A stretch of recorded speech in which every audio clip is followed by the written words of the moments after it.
House of Blak is an idea that I think I've been forming ever since I studied interior design at university in the 90s. It's really about me returning to the interior design practice, but bringing to it everything that I've learnt about storytelling so that I can create everyday objects that are injected with meaning and wrapped in country. But also celebrate, I think, our love of family, our protection of our elders, our nurturing of our young people, the values, I think, and the stories that I think the world want to invest in and the world want to hear. The House of Blak is using the word black, which was a term that was really coined by Destiny Deacon back in the 90s, I think it was, but it was a reclamation of blackness and our identity and our how we want to express ourselves in a contemporary sense. And so when you're walking around the House of Blak, I want you to see in a tangible way how the built environment and all the things that we make and build are an extension of country. They are this platform for our stories so that the land or our environment is continually speaking to us. In the centre of the House of Blak studio is the maker's table. I really want this to become a place where we sit around and we talk about making. We actually start making, or we have conversations about country, about making, about interiors. And I hope that that table, things are made there. The design of it is based on my totem, which is the whale. I represent this with a whalebone motif, which I repeat throughout the space. It's a way of tying it all together.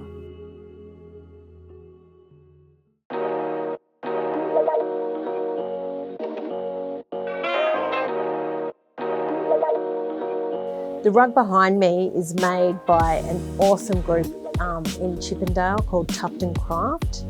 And, they're just one of many makers that I'm collaborating with through the House of Blak. And it's really exciting because I sort of feel like Australian arts and crafts movement is about to have a moment. The rug behind me is a Clan Estates rug. It kind of talks about a really deep concept that Aboriginal people have, and it's about their relationship to country and the care for country and the responsibility of caring for different clan estates. So a clan is just like a family, like the Smiths or the Joneses. They're usually given an area to kind of look after, and that would include particular plants and animals, and that's where our totemic relationships were set up. So I wanted to just represent that graphically in a rug, and I want people to think about that when they're sort of sitting there looking at that rug, that what they're looking at is different neighbourhoods within a broader cultural area. The round rug is called the memory of place, and it has the stratified layers of country that is a concept I think I'm quite obsessed with, probably because I am an urban Aboriginal woman. My traditional land is Sydney, and so I'm constantly thinking about country and how all these layers of steel and glass have come and placed themselves on top of country. I also love this idea of creating an Aboriginal maker's place. So I thought about how could I create like an Aboriginal Bunnings where I could sort of show on this series of spools the different materials that I am working with. And it could be everything from traditional string to organic materials, rappiers and things like that, through to metals and contemporary yarns, wool, all the different materials that I have at my disposal to kind of tell the stories I need to tell. One of the most special items in the House of Blak is work that I have co-created with Sansia Ridgway, who I have been mentoring since she was pretty young, I would say 13 or 14. She is a Gumbaynggirr artist and studied visual communications at UTS and actually went on to win the university medal. So I'm really proud of Sansia, and together we have made this installation of woven canoes. Sansia, her practice really is about yarn and weaving, and that sort of stories kind of interconnecting, I guess, through that sort of practice of knitting and weaving and tying. She's sort of looking at a lot of fishnet practices now. So we've sort of created these canoes, which are effectively, I guess, like suspended lights, really, that are casting beautiful shadows. And I think that's what's so wonderful about woven work, is it's not just about the tangible yarn, it's about the beautiful shadows that sort of dance around the room as the light changes. Tilt Industrial Design and the whole team there, Tim Phillips and his whole team, have become really important partners for me.